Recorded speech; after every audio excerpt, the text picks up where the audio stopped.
Alhamdulillahi Rabbil Alamin. Alhamdulillahi Waliyus Salihin. Wassalatu wassalamu ala al-mab'uthi rahmatan lil alamin wa ala alihi wa ashabihi ajma'in, amma ba'd. Faya ayyuhal kiram rahimani wa rahimakumullah. Insyaallah kita melanjutkan syarah ringkas Thalathatul Usul wa Adillatuha. Dan kita sampai di masih di perincian dari ibadah-ibadah, 14 ibadah yang disebutkan oleh penulis.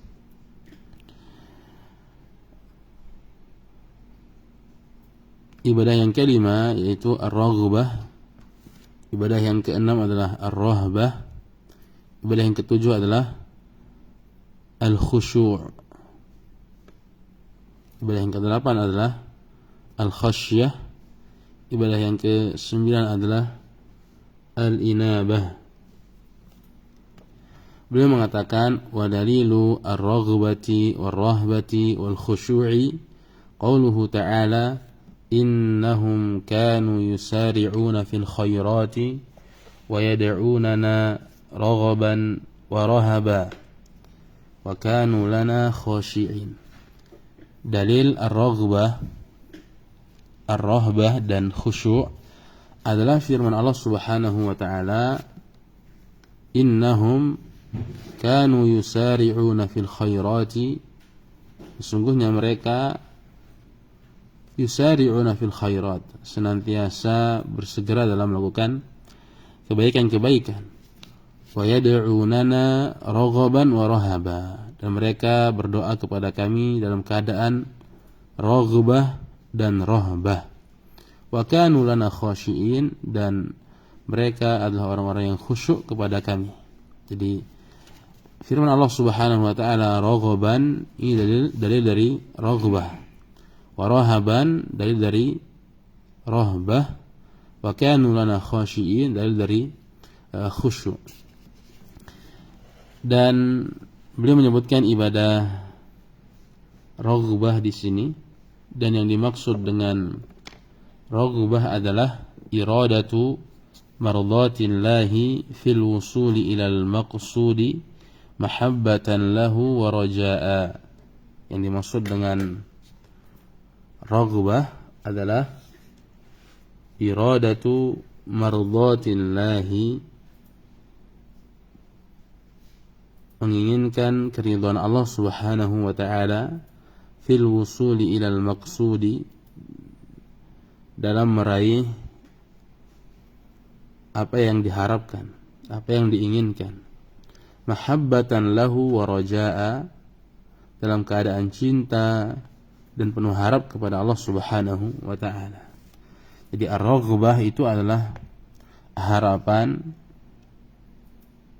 untuk menggapai sesuatu dan disertai dengan keinginan untuk mendapatkan keridhaan Allah Subhanahu wa ta'ala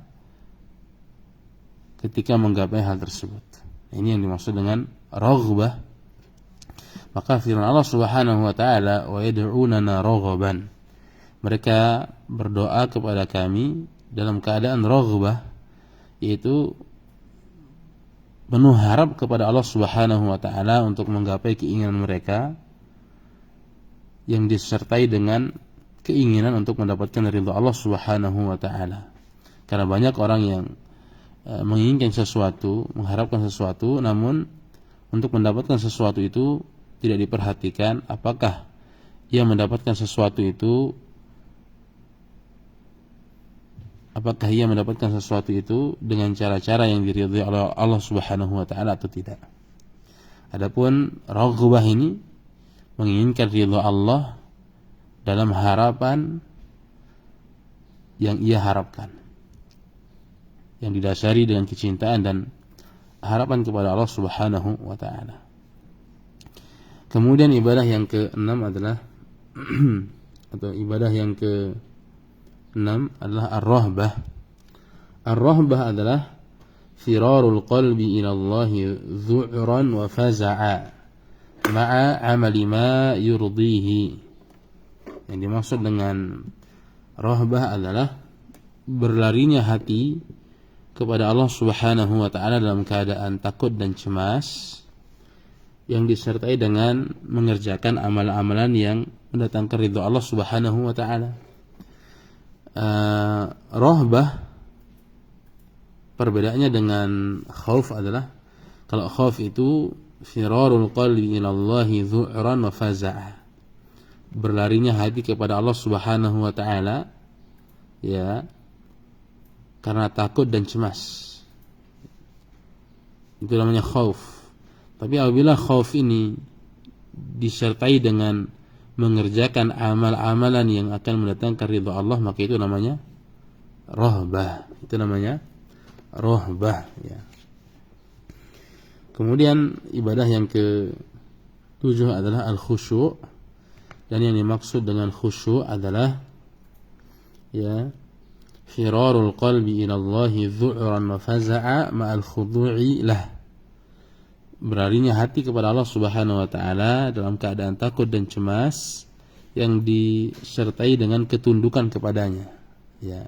Jadi ini masih satu unsur ya, yaitu khauf ya. Apabila hati takut kepada Allah Subhanahu wa taala, itu namanya khauf ya. Bila ketakutan ini disertai dengan amal soleh, itu namanya rahbah. Dan apabila takut ini disertai dengan ketundukan kepada Allah, itu namanya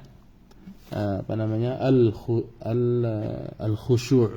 Itu namanya al-khusyu' ya. Jadi ini letak perbedaan antara al-khauf, ar-rahbah dan al-khusyu' ya. Jadi kalau takut saja kepada Allah Subhanahu wa taala, itu ibadahnya namanya ibadah khauf ya.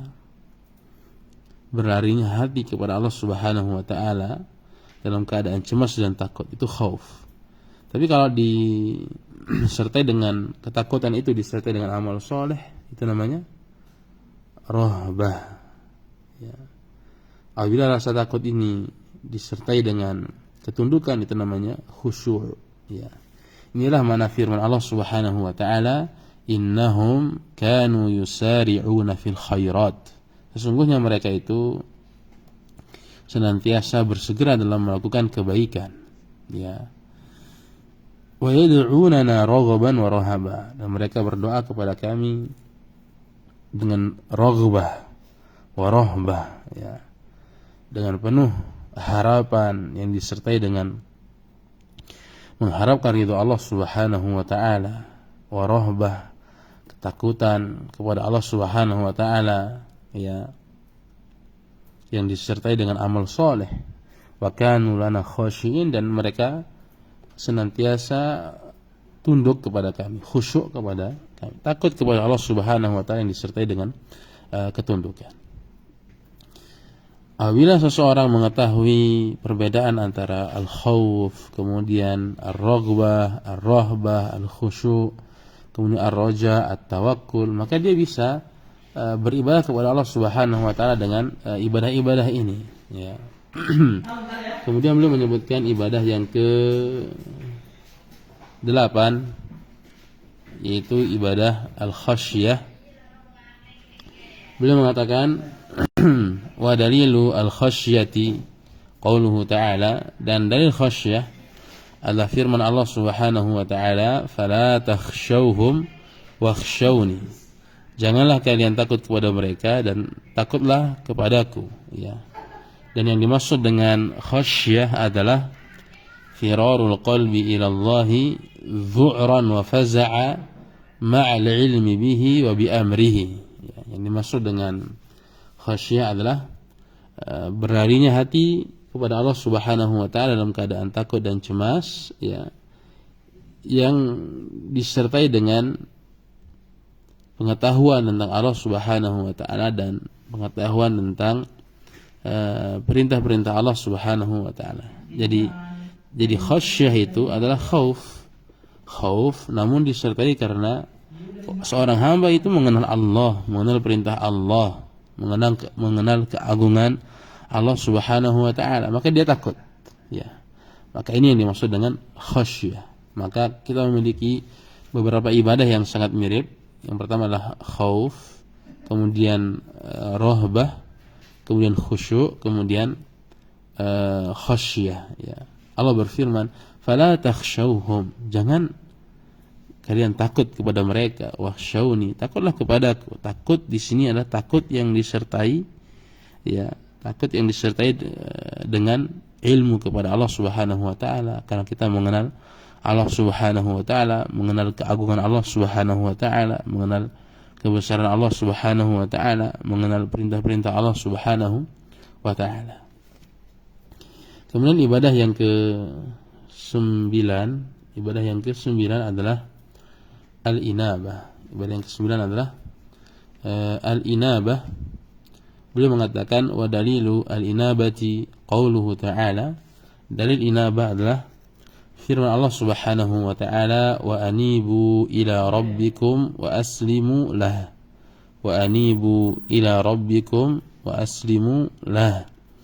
Dalil inabah adalah firman Allah Subhanahu wa ta'ala, wa anibu ila rabbikum wa aslimu lah, dan kembalilah kalian kepada Allah Subhanahu wa ta'ala, kembalilah kalian kepada Rabb kalian, wa aslimu lah, dan berserah dirilah kepadanya. Dan yang dimaksud dengan inabah menurut syariat adalah ruju'ul qalbi ila Allah mahabbatan wa khaufan wa raja'a. Kembalinya hati kepada Allah Subhanahu wa ta'ala karena cinta, takut, dan penuh harap. Ini inabah. Jadi inabah itu adalah kembalinya hati kepada Allah Subhanahu wa ta'ala yang disebabkan karena kecintaan, ya, mahabbah, kecintaan, kemudian ketakutan, dan raja, ya. Jadi ini yang dimaksud dengan inabah. Jadi inabah itu adalah kembalinya hati seorang hamba kepada Allah Subhanahu wa ta'ala, ya, dalam keadaan cinta, takut, dan penuh harap kepada Allah Subhanahu wa ta'ala. Jadi ini yang dimaksud dengan al-inabah. Maka Allah Subhanahu wa ta'ala mengatakan, wa anibu ila rabbikum. Kembalilah kalian kepada Rabb kalian. Jadi Allah Subhanahu wa ta'ala menyebut inabah ini setelah ayat yang berbicara tentang taubat, ya, di surat Az-Zumar ayat 54 ini Allah mengatakan, ya, qul li ibadiyalladzina asrafu ala anfusihim la taqnatu min rahmatillah. Katakan wahai Muhammad, wahai Rasul, ya, janganlah kalian berputus asa dari rahmat Allah Subhanahu wa ta'ala, ya. Ini namanya taubat, ya, taubat. Allah memerintahkan taubat. Taubat itu berhenti melakukan keburukan. Tapi apabila disertai dengan ibadah setelahnya, maka itu namanya inabah. Wa anibu ila rabbikum. Kembalilah kalian kepada Rabb kalian. Setelah melakukan dosa, orang bertaubat, kemudian mengerjakan amal soleh dengan penuh kecintaan, ketundukan, harapan, takut kepada Allah Subhanahu wa ta'ala, itu namanya inabah. Itu namanya inabah.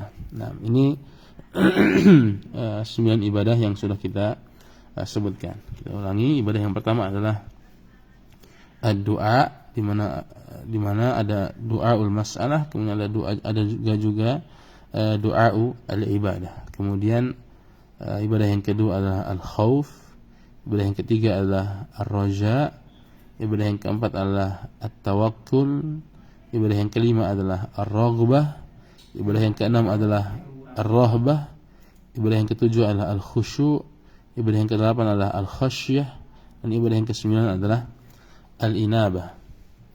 Dan inilah ibadah-ibadah yang sangat besar di sisi Allah Subhanahu wa ta'ala, ya. Dan insyaallah nanti akan kita melanjutkan di ibadah yang ke-10, 11, 12, 13 dan 14 insyaallah taala. Tarakum ala khairin insyaallah taala wa barakallahu fiikum. Nah. Assalamualaikum warahmatullahi wabarakatuh.